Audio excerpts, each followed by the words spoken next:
Deixa eu voltar para cá para chamar o Fernando, porque o Fernando tá circulando no centro, vocês viram, né? Ele tentou estacionar, depois ele foi para a feira, deu pitaia para todo mundo e agora deixa eu conversar com ele, porque ele está na Assembleia Legislativa, onde terminou agora há pouco a audiência que debateu a proposta de reforma da Previdência dos servidores públicos estaduais. Fernando, com você.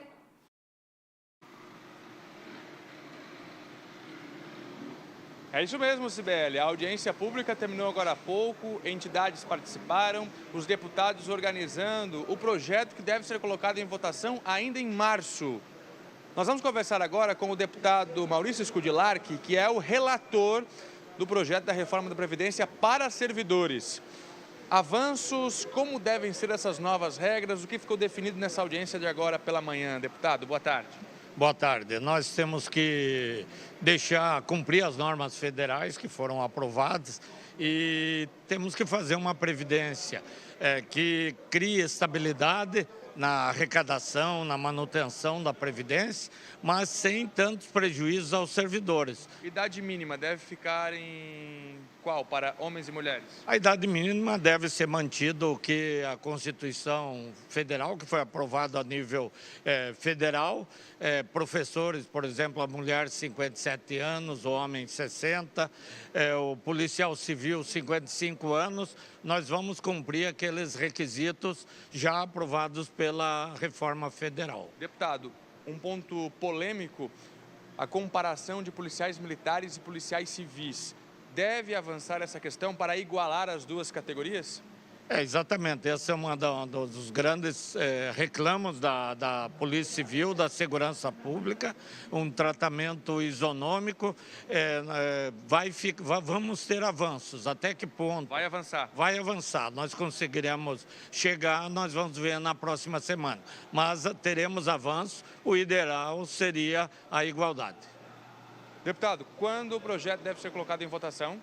O prazo seria, pelo regime de urgência, 24 de março. Nós vamos concluir na CCJ semana que vem, vai para a Comissão de Finanças e a Comissão de Trabalho.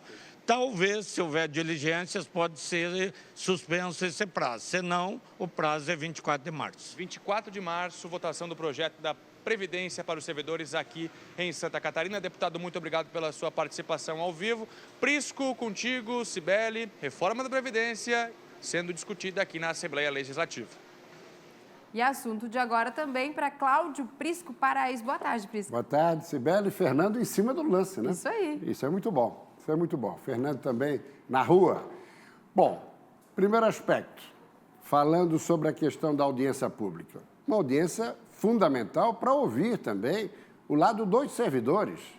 Muito embora aquilo que foi aprovado em Brasília, no Congresso, Câmara e Senado, terá que ser confirmado aqui no Estado, evidentemente, e também nos municípios. Mas antes de falar nos municípios, Maurício Skudilarki, que era líder do governo Carlos Moisés na Assembleia no exercício passado, hoje é o relator da Previdência Estadual. Só que um outro substitutivo global foi apresentado pelo deputado que representa hoje o Novo, o deputado Souza. Não é Márcio Souza, agora fugiu o prenome do deputado, mas muito bem, vou me lembrar durante o comentário. Ele propõe mudanças mais rígidas ainda, a ponto de alguma maneira, proteger de forma mais efetiva o Estado. Por exemplo, na sua proposta, proibição de retiradas dos fundos de previdência, situação que não consta na proposta de Maurício Skudilarki. Também redução da faixa de isenção da contribuição previdenciária dos aposentados. E, por terceiro, contribuição adicional para servidores com paridade e integralidade. Então, sem dúvida nenhuma, são iniciativas que vão gerar um grande calor na medida em que isso vai ser ainda mais pesado para os servidores estaduais.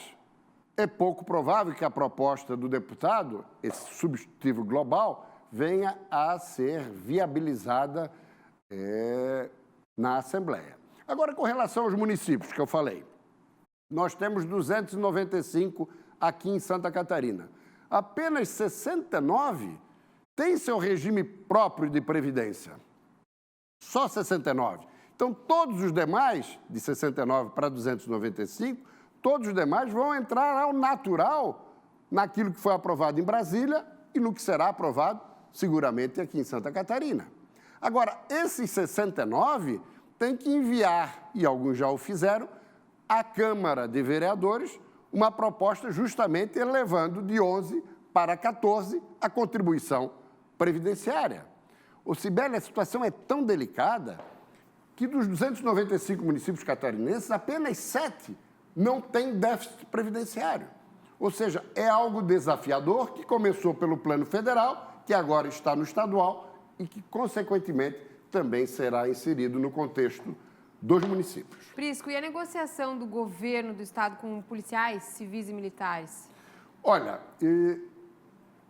a PRASC é uma das 14 entidades que representam policiais civis, militares, da ativa e aposentados, que estão negociando com o governo. É a mais representativa. São 14 mil praças policiais e bombeiros militares. Mas não é só ela.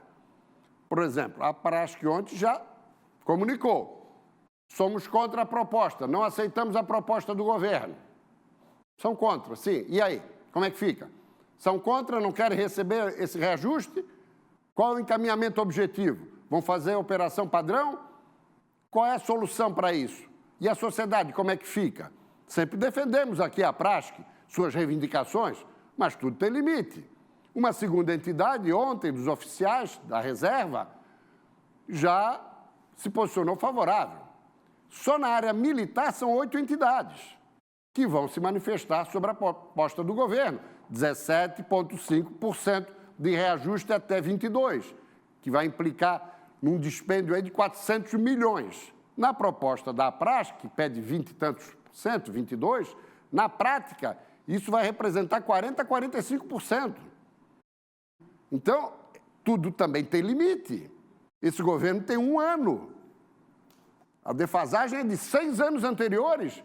Por que não cobraram também, de maneira mais firme, a PRASC e as outras entidades dos governos passados, que deixaram acumular essa defasagem? Então, temos que ir devagar. O governo do Estado decidiu prolongar até a próxima segunda-feira a data limite de negociação, que seria ontem, justamente porque muitas entidades estão chamando a Assembleia, inclusive da Polícia Civil, e outras entidades também da área militar, para se posicionar até segunda-feira para o governo. A tendência é que a maioria delas, aceite a proposta. E vamos ver como a coisa evolui em relação à PRASC. É fundamental ter bom senso e pensar, em primeiro lugar, na sociedade, que não pode ficar desprotegida numa operação padrão. Já está havendo um ganho, então vamos negociar. Isso é fundamental, Sibeli. Obrigada, Prisco. Tá bom? Continuando aqui, foi sancionada a lei complementar que reajusta o salário mínimo regional de Santa Catarina. Os pisos para a primeira, segunda, terceira e quarta faixas passam a ser, respectivamente, de R$ 1.215, R$ 1.260, R$ 1.331 e R$ 1.391. O aumento médio é de 4,96% e o reajuste é retroativo a 1º de janeiro de 2020.